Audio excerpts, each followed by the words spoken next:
Lions fans are feeling the energy. The team has won its 11th straight game for the first time in franchise history. That's exactly what you guys did out there. You know what good teams do? They don't give a shit who they play. They don't care about the environment, who's playing for them, who's playing for us, what the records are. When you smell competition, you show up. Welcome to American Baller, where we focus on all things NFL. Don't forget to subscribe and ring that bell for future videos. The Detroit Lions are one of the worst franchises in NFL history. Despite being around for 95 seasons, the Lions have only played 15 playoff games, have lost over 100 more games than they've won, are one of only two teams in league history to have a winless season since the league switched to a 16-game regular season, have never won a Super Bowl, and have not even made it to the big game. Two of the franchise's best players in recent history, in Barry Sanders and Calvin Johnson, both stepped away from the game early to get out of Detroit, and Rob Gronkowski threatened to retire if he was traded to the team. While the Lions have been one of the worst performing and most incompetent teams historically, they recently have turned things around. Today, we'll dive into the key changes and scary truth of the Lions' journey from being the laughingstock of the league to a Super Bowl contender. 2021 season. The 2021 season was all about change for the Lions. They completed a blockbuster trade that sent franchise passing leader Matthew Stafford to the Los Angeles Rams for Jared Goff, a third-round pick, and 2 first-round picks. Along with the change at quarterback, Detroit also brought in Dan Campbell to be the team's head coach. Campbell was a former tight end in the league who spent the last 3 years of his career playing for the Lions. It was clear that with the Stafford era in Detroit coming to an end, the team was fully throwing themselves into another rebuild. This was a painful cycle that fans of the team had been put through for decades, often getting the team nowhere in the long run. Very early on in the 2021 campaign, it quickly became clear that this was going to be a very long season for the Lions. They failed to get their first win of the year until week 13 when they took on the Minnesota Vikings. It appeared as if things were beginning to come together towards the tail end of the season. While the Lions were still clearly one of the worst teams in the league, they were able to piece together 3 wins in the final 6 games of the season. There were not many bright spots from this season, but below the surface, Detroit was cultivating an immense amount of young talent, and while it might not have appeared to be the case at the time, they had found their guy at head coach in Dan Campbell, a hard-nosed, gutsy coach who was a perfect embodiment of the franchise. 2022 season. Due to their 3-13-1 season, the Lions secured the 2nd overall pick in the 2022 NFL Draft. After Trayvon Walker was selected with the 1st overall pick by the Jacksonville Jaguars, the Lions didn't hesitate to pick the hometown hero Aiden Hutchinson with the 2nd pick.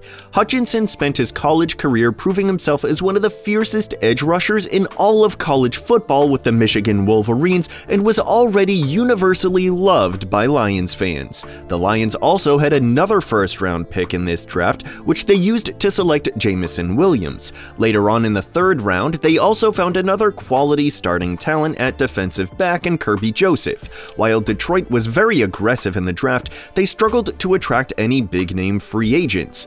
It was clear that they were doing what they could to build a quality supporting cast around their new quarterback while still trying to fill the countless holes in the roster on the defensive side of the ball. Early on in the 2022 season, it was clear that there was still a lot of work to do before this rebuild was even close to finished. Through their first 7 games of the season, the Lions struggled to a 1-6 record, and it looked like they were well on their way to securing another top pick in the 2023 draft. However, very similar to the 2021 season, Detroit came to life in the second half of the season. Over their final 10 games of the year, they put together a very impressive record of 8-2, even making a very late push for the postseason. But when the regular season came to an end, Detroit came up just short of making the playoffs. Despite this letdown at the end of the year, this was still a huge step for the franchise. It appeared as if in only his 2nd season at the helm, Campbell had put together a very talented and young core who had completely bought into his vision for the team. The offseason effort to surround Goff with an array of weapons paid off big time for Detroit as they ranked 8th in passing yards and 8th in passing touchdowns. Along with this, the running back duo of DeAndre Swift and Jamal Williams were coming into their own, leading the Lions to scoring the third most rushing touchdowns in the league. While it seemed as if Detroit was beginning to figure things out on the offensive side of the ball, it was clear that the defense still had a lot of work to do before the Lions could truly be a playoff team. 2023 season. In the offseason leading up to the 2023 season, the Lions front office put together an absolute masterclass. They knocked the draft out of the park. Once again, Detroit had 2 picks in the first round. They used the 12th overall pick to acquire multifaceted running back Jahmyr Gibbs, and 6 picks later, Detroit picked up linebacker Jack Campbell. But they were far from finished, and also killed both of their picks in the second round, drafting tight end Sam Laporta with the 34th overall pick and bringing in Brian Branch with the 45th overall pick. All 4 of these players have had varying levels of impact in their short time in the league, but each of these players have earned starting spots and appear to be a part of the Lions' future plans for years to come. Coming off of a season in which they narrowly missed the playoffs, the Lions were able to attract some big-name free agents, most notably safety CJ Gardner-Johnson, running back David Montgomery, and quarterback Cameron Sutton. This was a new-look Lions team, and they put the football world on notice in their Week 1 matchup against the Kansas City Chiefs. This was the first game of the year, and the Chiefs were coming off of a Super Bowl title. All eyes were on this game, and the Lions rose to the occasion.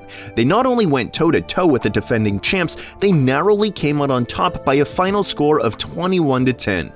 They kept this hot streak alive, and by the time their Week 9 bye came around, they already put together a very respectable record of 6-2. But this was far from enough for this roster.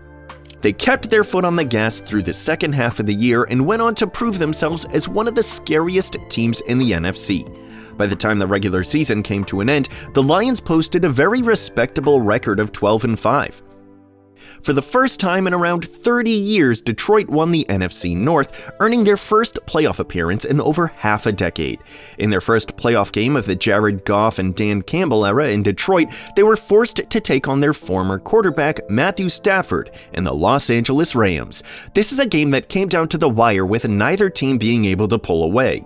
But when the final whistle sounded, the Lions took the game by a final score of 24-23. The duo of Goff and Amon-Ra St. Brown could not be stopped in this matchup, with the pair connecting on 7 passes for 110 yards. In the divisional round, they took on the Tampa Bay Buccaneers. Both teams were neck and neck through the first 3 quarters, with the game being knotted at 17-all heading into the 4th. But a huge start to the 4th quarter from the Lions offense gave their defensive unit the cushion it needed to hold on and come out with another win.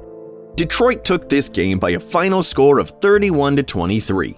This punched the Lions' ticket to the NFC Championship for only the second time in franchise history. It appeared this was going to be a Cinderella season for the Lions, and they quickly became America's team for the playoffs. Both teams' offenses were clicking on all cylinders during this matchup, and it was a back-and-forth battle until the final whistle. Ultimately, the Lions came up just short after being unable to recover an onside kick with less than a minute left in regulation. They fell by a final score of 34-31, and their season of destiny finally came to an end. Despite coming just short of the first Super Bowl appearance in franchise history, this was another amazing season for Detroit. It was clear that the rebuild was over, and the Lions were a true threat in the NFC. 2024 Outlook. Heading into the 2024 season, the Lions once again put together a very solid draft. With their first-round pick, they selected defensive back Terrion Arnold out of Alabama. While he's been the only rookie from this class to earn a starting role, defensive back Ennis Rakestraw, safety Sion Vaki, and defensive tackle Mekhi Wingo have all earned a fair amount of time on the field, with each player seeing the field in at least 8 games so far this season. In free agency, Detroit was able to pick up a couple of seasoned veterans to fill major holes in the roster, signing offensive guard Kevin Zeitler and defensive tackle DJ Reader. While Detroit has only played 12 games so far this season, and there's still a lot of football left before the regular season is over, they've proved that they're a team with very few weaknesses. The only glaring hole in the team is their ability to stop the pass. But even then, this boils down to a bend-don't-break philosophy of defensive coordinator Aaron Glenn. While the Lions have allowed the 25th most passing yards in the league this season, they've also allowed the second fewest passing touchdowns. And it's not like teams are simply throwing the ball until they're in the red zone, then scoring on the ground, as Detroit has given up the 8th fewest rushing touchdowns so far. Offensively, they're arguably the most dangerous team in the entire league. No other offense is as well-rounded as the Lions, with the vast array of weapons at Goff's disposal. Pairing this with the extremely creative play calling of the Lions, they'll be a very tough team to stop in the postseason. Currently, Detroit sits at a very impressive 11-1, with their only loss coming in the second week of the season against the Tampa Bay Buccaneers. While they have a couple of tough games in the final stretch of the year, it appears as if they're well on their way to securing the top seed in the playoffs for the NFC. As long as they're able to stay healthy, there's a strong chance that Detroit picks up right where they left off last postseason and will be back for blood.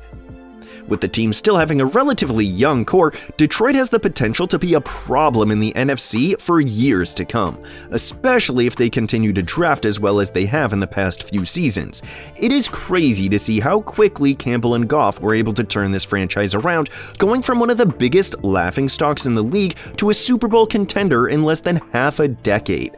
Along with this, the way they built this team is very impressive. They didn't go out and sign big-name free agents to create a super team or even hit on a generational draft pick. Instead, their consistent success in the draft and savvy moves in free agency has created a monster of a team in Detroit. Thank you for tuning in to American Baller. Don't forget to subscribe and ring that bell for future videos.